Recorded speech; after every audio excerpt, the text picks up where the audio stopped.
இன்றைய முதல் வாசகம் சாலமோனின் ஞான நூலிலிருந்து வாசகம்.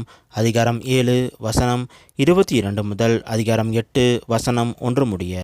ஞானம் ஆற்றல் கொண்டது, அவ்வாற்றல் அறிவுடையது, தூய்மையானது, தனித்தன்மை வாய்ந்தது, பல வகைப்பட்டது, நுண்மையானது, உயிரோட்டம் உள்ளது, தெளிவுமிக்கது, மாசுபடாதது, வெளிப்படையானது, கேடுறாது, நன்மையை விரும்புவது, கூர்மையானது, ஞானம் எதிர்க்க முடியாதது, நன்மை செய்வது, மனித நேயம் கொண்டது, நிலை பெயராதது, உறுதியானது, வீண் கவலை கொள்ளாதது, எல்லாம் வல்லது, எல்லாவற்றையும் பார்வையிடுவது, அறிவும் தூய்மையும் நுண்மையும் கொண்ட எல்லா உள்ளங்களையும் ஊடுருவி செல்வது. ஞானம் அசைவுகள் எல்லாவற்றையும் விட மிக விரைவானது, அதன் தூய்மையினால் எல்லாவற்றிலும் நிரம்பி நிற்கின்றது, எல்லாவற்றையும் ஊடுருவி செல்கிறது.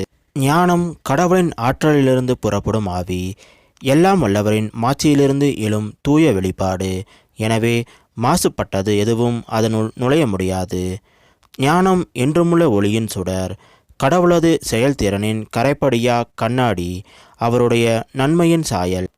ஞானம் ஒன்று என்றாலும் எல்லாம் செய்ய வல்லது, தான் மாறாது, அனைத்தையும் புதுப்பிக்கிறது, தலைமுறை தோறும் தூய ஆன்மாக்களில் நுழைகிறது, அவர்களை கடவுளின் நண்பர்கள் எனவும் இறைவாக்கினர்கள் எனவும் ஆக்குகிறது. ஞானத்தோடு வாழ்கின்றவர்கள் மீது அன்பு செலுத்துவது போல வேறு எதன் மீதும் கடவுள் அன்பு செலுத்துவதில்லை. ஞானம் கதிரவனை விட அழகானது, விண்மீன் கூட்டத்திலும் சிறந்தது, ஒளியை காட்டிலும் மேலானது. இரவுக்கு பகல் இடம் கொடுக்கிறது, ஆனால் ஞானத்தை தீமை மேற்கொள்ளாது. ஞானம் 1 கோடி முதல் மறு கோடி வரை ஆற்றலோடு செல்கிறது, எல்லாவற்றையும் முறையாக ஒழுங்குபடுத்துகிறது. இது ஆண்டவர் வழங்கும் அருள்வாக்கு. இறைவா உமக்கு நன்றி.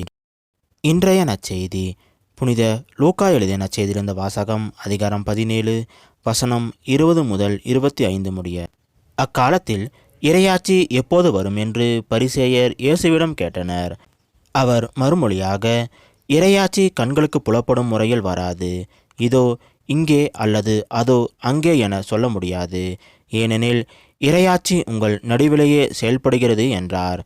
பின்பு அவர் சீடர்களை நோக்கி கூறியது, ஒரு காலம் வரும், அப்போது மானிட மகனுடைய நாட்களில் ஒன்றையாவது காண நீங்கள் ஆவலாயிருப்பீர்கள், ஆனால் நீங்கள் காண மாட்டீர்கள். அவர்கள் உங்களிடம் இதோ இங்கே அல்லது அதோ அங்கே என்பார்கள், ஆனால் நீங்கள் போக வேண்டாம், அவர்களை பின்தொடரவும் வேண்டாம். வானத்தில் மின்னல் ஒரு பகுதியிலிருந்து மறுபக்கம் வரைக்கும் பளிரென மின்னி ஒளிர்வது போல மானிட மகனும் தாம் வரும் நாளில் தோன்றுவார். ஆனால் முதலில் அவர் பல துன்பங்கள் பட்டு இந்த தலைமுறையினரால் உதறி தள்ளப்பட வேண்டும். இது கிறிஸ்து வழங்கும் நற்செய்தி. கிறிஸ்துவே உமக்கு புகழ்.